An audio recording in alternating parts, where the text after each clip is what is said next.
habían arreglado las cosas disponiendo de la libertad de ese sujeto para que esas chicas, o sea, que el objetivo social de la institución se había perdido. Se convirtió en una institución para los que trabajan en la institución, no para los viejos. Generar espacios abiertos, espacios de libertad, promover la participación, facilitar espacios de identidad e intimidad. Intimidad, ¿qué significa? Sexo. Les digo, yo en este momento, ustedes verán que apoyo a mi gobierno y estoy bastante contento con muchas cosas que están pasando, no todas, pero nosotros desde la DINAPAM, que yo soy asesor, pudimos hacer un nuevo código que no se reformaba desde los años 70, donde pudimos lograr que en las residencias del Estado Nacional, que no son tantas, se conviertan en residencias donde no haya más de 2 personas por habitación y en lo posible una, que la gente pueda traer la mayor cantidad de cosas de su casa, que no haya más ese lockercito de porquería, sino que la gente pueda traer roperito, y si queda feo y si queda mal no nos importa. ¿Por qué? Porque lo que importa es la intimidad de esa persona.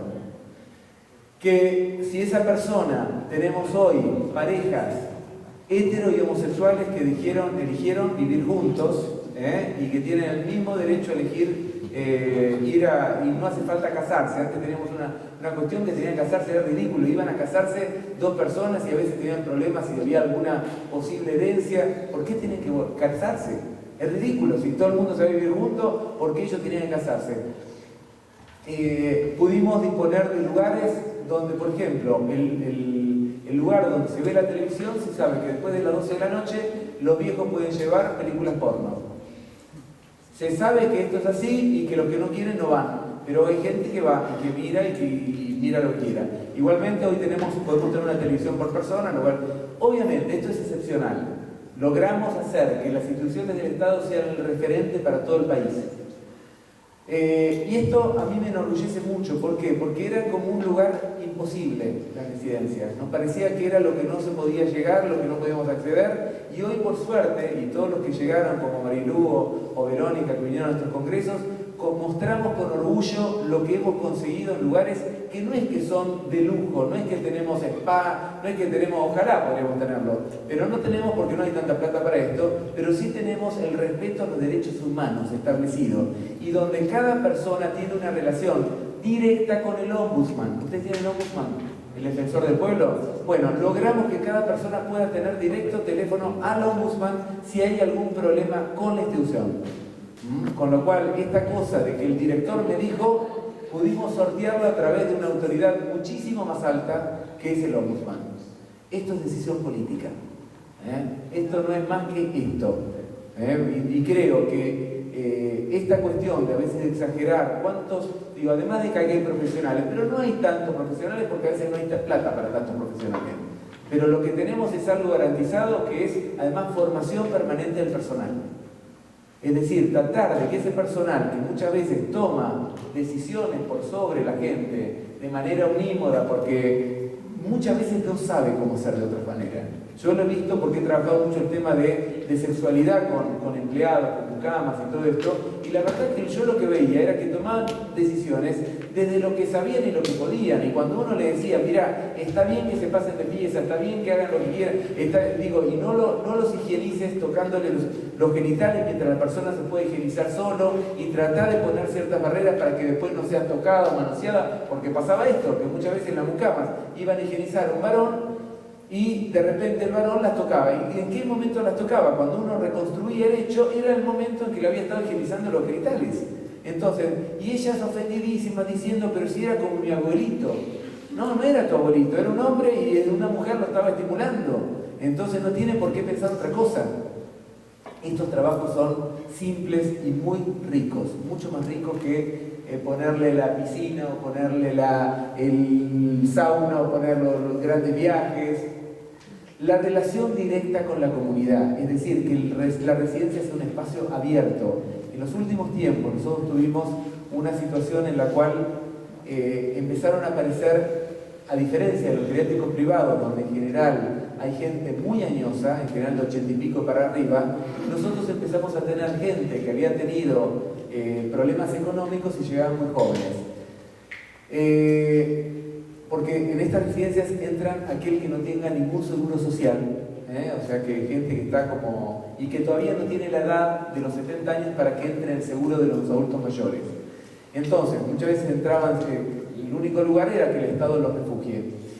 Esta gente en algún momento se dio la jubilación universal, es decir, empezaron a ganar su plata. ¿Y qué nos empezó a pasar? Empezaban a salir a tomar y a emborracharse. En algún momento la pregunta era, ¿volvamos a cerrar todo? No. Si quieren emborracharse, que se emborrachen. Llamamos a Alcohólicos Anónimos, hicimos un montón de cosas, pusimos reglas porque había gente que era brava. Era gente brava que tenía incluso, que descubrimos que tenía facones, ¿sabes lo que es facón? Cuchillos, y que cuando se emborrachaba, entonces bueno, corría el riesgo de que lo podíamos sacar. Mentira, no lo podíamos sacar porque el Estado es el único refugio, con lo cual no podíamos. Pero bueno, a veces incluso lo cambiamos de otra institución, pero sí lo que le poníamos era ciertos márgenes de legalidad, pero si querían emborracharse, que se emborrachen. No podemos hacer otra cosa. ¿Por qué? Porque es una residencia, es una casa, no es un hogar para... Igual que pueden ellos elegir firmar, comer comida, entre comillas, adecuada para su enfermedad o no. Todavía no logramos que nadie firme. Miren que es lo llamativo. ¿Por qué? Porque la firma es, si vos querés comer comida según se te dé la gana, firmás. Nadie firmó todavía, pero pueden hacerlo. Tenemos un sistema asambleario, es decir, donde se reúnen una vez por mes y dan las grandes decisiones, las grandes directrices de la institución. ¿Cuánto cuesta esto? 0. Es disponibilidad mental. Es poder cambiar el relato acerca de salir del modelo asilar. Bueno, la práctica psicoterapéutica no vamos a ver porque empoderamiento y ciudadanía. Les cuento un proyecto que yo hice. No, tampoco voy a contar con un proyecto extraordinario ni nada, simplemente cosas que yo les puedo contar y que seguramente podríamos intercambiar entre todos. Un proyecto de este organismo que es el PAMI, que es un organismo que está en todo el país, que que tiene una capacidad de generar cosas inmensas porque tiene más de 5 millones de afiliados, un mismo organismo, da de servicios de salud hasta servicios de vivienda, de viaje, de salida, de culturales, etcétera, etcétera. Es el que financia para que haya profesores universitarios que den clases gratuitas en las universidades para los adultos mayores. Y lo que hicimos fue, en este proyecto de empoderamiento y ciudadanía, ir a todas las provincias argentinas, que serían como los estados, a hablar sobre empoderamiento. El proyecto era dual, esto algo le conté. En realidad yo iba a hablar sobre empoderamiento, pero al mismo tiempo hablaba para los talleristas, es decir, para los que le dan clases de distintas cosas dentro de los centros jubilados. Piensen que están las clases que dan los profesores universitarios en la universidad y los talleristas que tienen en estos 6.000 centros de jubilados, tienen talleristas en todos estos lugares que los financia la misma institución. Entonces, lo que nos encontrábamos era que había muchos talleristas que quizás sabían desde crochet hasta computación, hasta italiano, hasta lo que sea, y que en realidad lo que no tenían es ninguna formación en vejez. Entonces, lo que hacíamos era formar conjuntamente a los talleristas y a los viejos.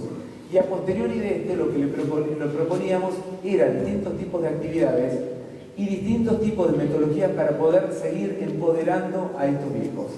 La verdad es que bueno, yo acá tengo algunos, los temas que hablábamos eran los significados del poder, cosas muy parecidas a las que hablamos acá, obviamente de otra manera, la situación de la vejez, el analizar el lenguaje, los discursos sociales, la forma de relación al otro, los factores que se empoderan, se generaban grupos para que puedan reflexionar sobre los factores desempoderantes. Aparecía en general la familia como el factor más desempoderante en casi todos, y en la mayoría cuando hacíamos la idea era que charlen y después hacían representaciones teatrales sobre lo que veían, y en general el recurso frente a la familia eran los grupos. Se hablaba, como decíamos ayer,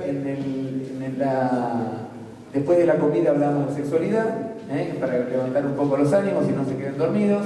La sensación, bueno, de la relación con la familia, de los hijos, con los nietos, la dificultad para el cambio, los cambios. Muchas de las teorías que vimos acá las veíamos de manera muy simplificadas. Y los niveles de violencia, es decir, el tránsito del desempoderamiento al empoderamiento era algo que fuimos trabajando con todos ellos. Hasta luego, hasta luego.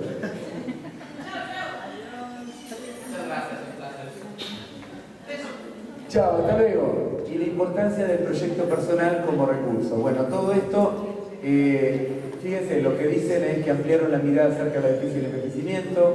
Esto dicen los talleristas, recibieron un marco teórico para su práctica cotidiana que les permita reflexionar sobre la misma, adquirieron mayor conciencia sobre la responsabilidad del tallerista en su desempeño profesional,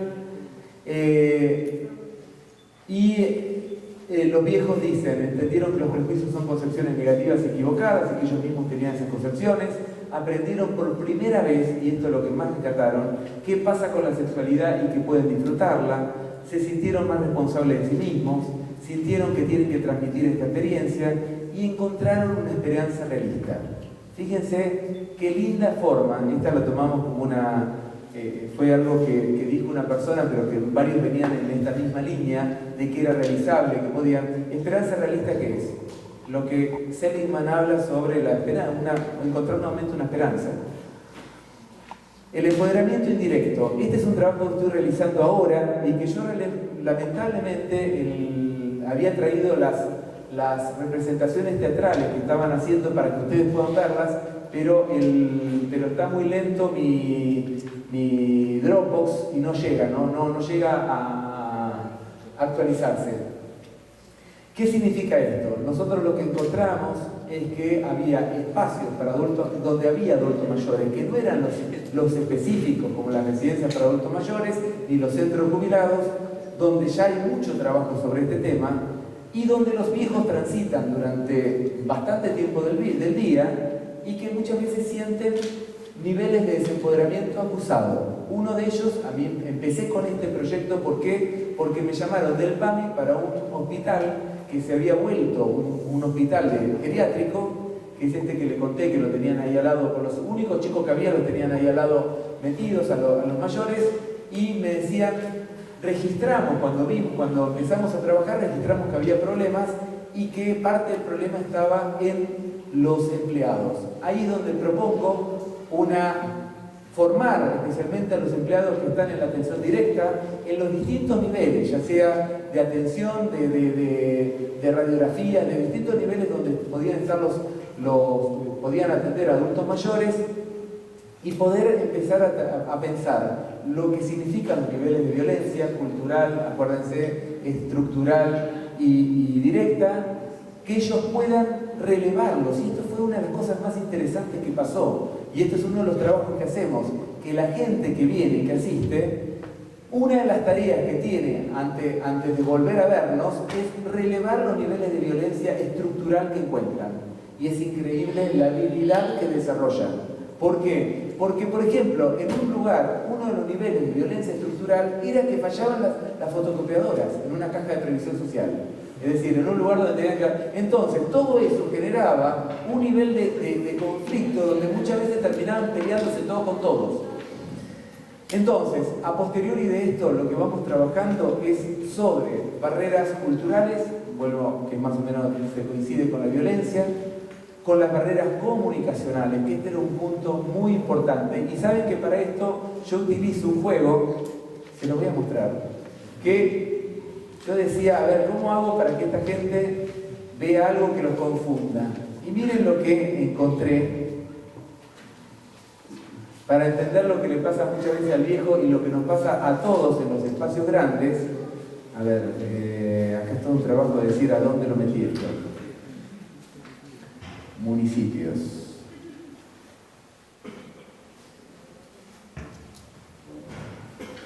Ay, fortalecimiento, buen trato, adulto mayor. Vacío. Bueno, no quiero perder tiempo con esto, pero en realidad, cuando nosotros trabajamos sobre algunas cuestiones de psicología cognitiva, en realidad lo que nosotros hacemos es que ellos puedan ver las dificultades que tienen los viejos a la hora de trabajar con la memoria operativa, es decir, esta memoria que puede captar rápidamente ciertas informaciones, y cómo los viejos, si vos le das una información rápida y sin soporte visual, probablemente esto que se llama memoria online pueda fallar, y esto hace que a los 2 minutos que salió se olvida de lo que pasó, sin tener un problema serio. Entonces, bueno, concretamente yo lo que hacía era un juego en el cual decíamos que habíamos llegado a el aeropuerto de México y tenían que salir, dice, entonces, ahora que ustedes salen del avión, ustedes tienen que ir a la derecha, después ir a la izquierda, tomar el avión, y tienen que tomar no sé, un tren interno que va a Mazatlán.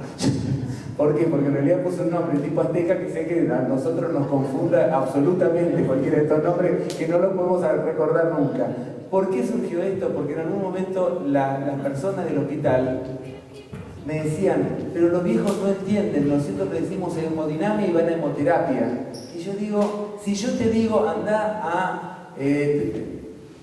a veces me olvido el nombre, Claclaco o Tlaclucloco, tampoco te acordás. A mí me cuesta muchísimo acordarme los nombres de acá, es uno de los que más me cuesta. Entonces, ¿por qué? Porque no tengo el marco cognitivo para poder recordarlos.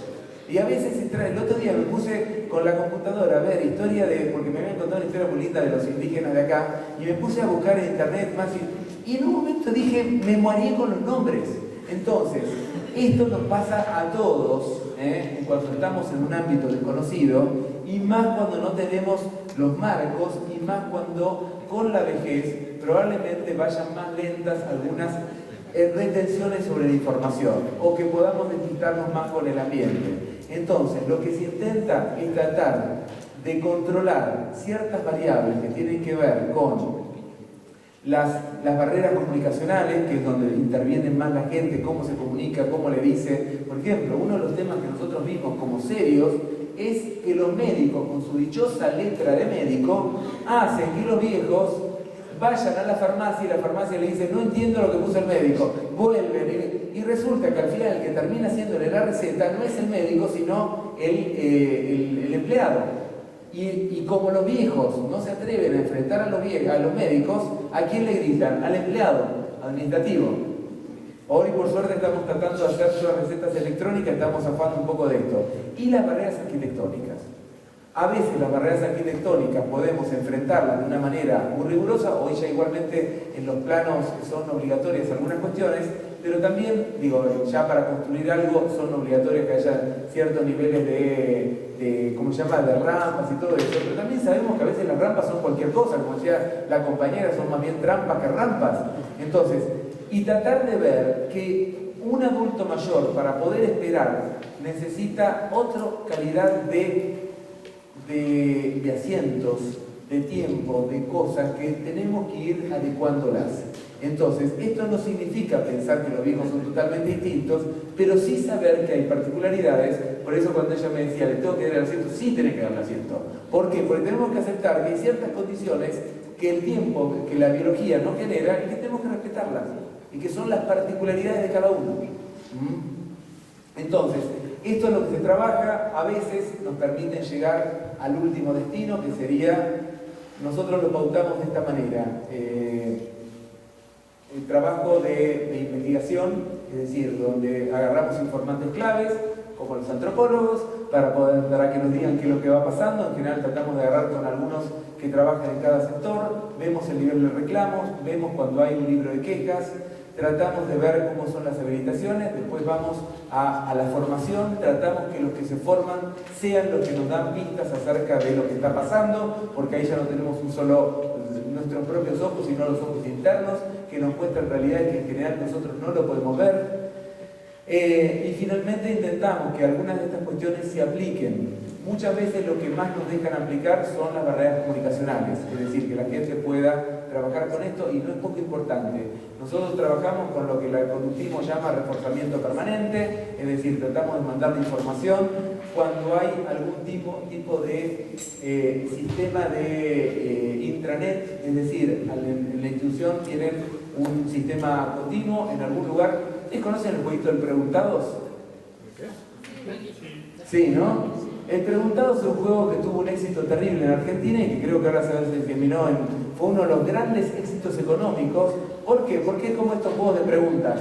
Entonces te dan un tiempito y uno pregunta. Bueno, hicimos algo parecido en intranet con juegos de lo que nosotros le habíamos dado. Y incluso una de las prácticas que nosotros hacemos, que era lo que yo le quería mostrar, era, en este momento, por ejemplo, con los empleados municipales, que son los que están filmados, los hacemos que pongan en escena qué es lo que pasa cuando viene un viejo. Y la verdad que las cosas que pasan son terribles. Y el nivel de molestia que tienen los empleados cuando vienen los viejos y el nivel de burocracia y de dureza pero que muchas veces nosotros creemos que la información puede ir cambiando estas cosas y la verdad es que ha habido incluso muy buenos efectos. Entonces, para no perderme en esta baterada, entonces lo que decía es que lo que estamos haciendo es darle una educación, después le reforzamos la educación y lo que vamos a hacer al final, que lo pudimos hacer en un solo lugar, que es una caja de previsión de una provincia del norte donde están las cataratas del Iguazú, es poder hacer la verificación final, es decir, una evaluación en los empleados, en los propios viejos y en una evaluación sobre las características del edificio si pudieron cambiar. Cuando esto cambia, nosotros le damos lo que se llama el compromiso mayor. Y que esto la verdad que lo utilizan políticamente muy bien y por suerte. ¿Por qué? Porque en realidad con este compromiso mayor ellos tienen la chapa que es una institución que está comprometida con los adultos mayores. Hoy lo que estamos haciendo es algo mucho más restringido, porque lo estamos haciendo financiado por el gobierno nacional, que es invitar a representantes de un municipio donde nosotros no llegamos directamente a todos los municipios, sino que estamos trabajando con todos los municipios del conurbano bonaerense, que son muchísimos, muchísimos. Y en realidad lo que nosotros le hacemos es una formación en estos temas para que ellos la repliquen después internamente. En algunos lugares se puede replicar y en otros más o menos. Nosotros nos ofrecemos como soporte para que ellos lo puedan replicar y la verdad es que esto fue una idea que se nos ocurrió frente a una idea que era buena, pero que a veces era difícil de poder llegar a tantos lugares. Por lo menos así vamos entrando en la semillita, en algunos lugares prende más, en otros menos, y estamos como tocando por lo menos algo donde la idea del buen trato, porque se llama buen trato, ustedes saben que en nuestro país está intentando que así como maltrato es una palabra entera, buen trato también se vuelve una palabra entera, sino que no sea ya como esta cosa de poder maltratar, sino que es una palabra. Y que el buen trato sea una norma con los adultos mayores y que sea una norma que se aprende. No es que algo que el que tiene buena onda lo hace. ¿Queda claro? Yo después lo que le voy a mandar, yo lo escribí en un artículo en lo que hicimos con hospitales para un libro que va a salir en toda Latinoamérica, de la editorial Panamericana, pero yo se los puedo mandar porque ya tengo autorización para mandárselo a ustedes. Intervenciones en medios de comunicación. Bueno, esto ya lo hablamos mucho. Agua Mayor para mí es uno de los proyectos más maravillosos que me pudieron pasar en mi vida. Yo nunca me imaginé trabajar en la televisión, nunca me imaginé, no trabajar como actor, sino trabajar en esta parte por detrás de la tele, porque la verdad es que era un mundo nuevo, un mundo de posibilidades, un mundo con una apertura maravillosa, un mundo donde uno podía poner en una escena algo que sinceramente siento que le puede servir mucho a la gente, que lo puede utilizar, que hoy les digo la verdad, lamentablemente no ha tenido una buena difusión. La Argentina, este gobierno intentó romper con los canales de cable, es decir, que la televisión vuelva a ser gratuita para todos, generó una televisión HD, pero lamentablemente estamos todos tan acostumbrados al cable que ya nos olvidamos de que teníamos que poner la antena. ¿Se acuerdan cómo se ponía antes la antena? Y en realidad hoy hay un montón de canales que por antena uno los puede ver gratuitamente con una visión impresionante y donde hay canales culturales, deportivos muy buenos, pero que lamentablemente no se ven mucho. Lo que hemos logrado, que es un poco lo que trajo Vero recién, es poder decir, el internet está y que los gerontólogos lo utilicemos. ¿Por qué? Porque hay mucha información, no solo para formarse, sino para trabajar con los viejos, que era un poco lo que a veces estábamos buscando de una película de la otra, que a veces teníamos el problema que si era una película traducida, a veces los viejos no la podían leer bien, entonces era como obstáculos en el camino y que intentamos poder mejorar esta situación. Básicamente esto es lo que tengo y la verdad que ya me agarró un dolor de cabeza tanto hablar y la televisión nunca vino a filmarnos. Sí, me acaban de confirmar que llegan a las 5 de la tarde, pero pues... No importa, tenemos, bueno, acá están, muchas gracias, pero vamos a ver más videitos. No, muchas gracias.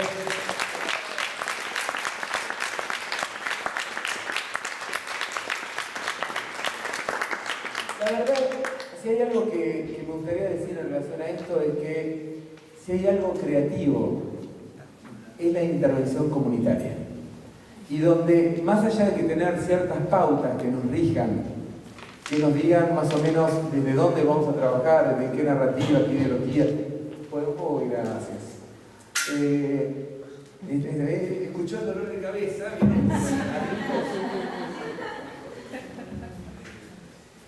es algo que lo más creativo que podemos encontrar es la intervención comunitaria.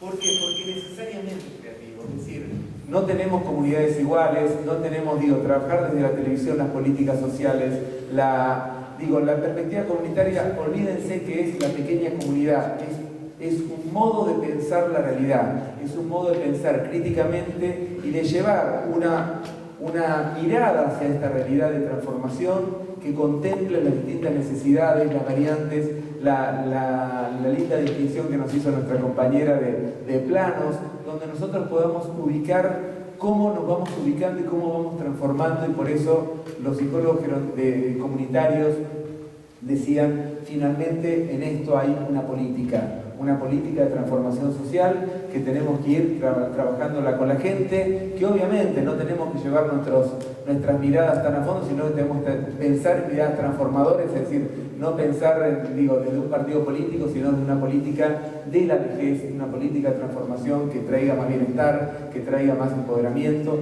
y estos tienen que ser los lineamientos o esta sensación, como dice Sabenson, de inclusión en la comunidad, y que el viejo deje de sentirse como el convidado de piedra en la familia o en los medios, porque esto lo único que lleva es a que el viejo vuelva al pasado, donde en realidad sentía que era un sujeto importante.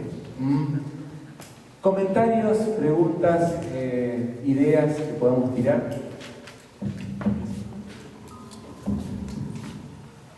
Sí.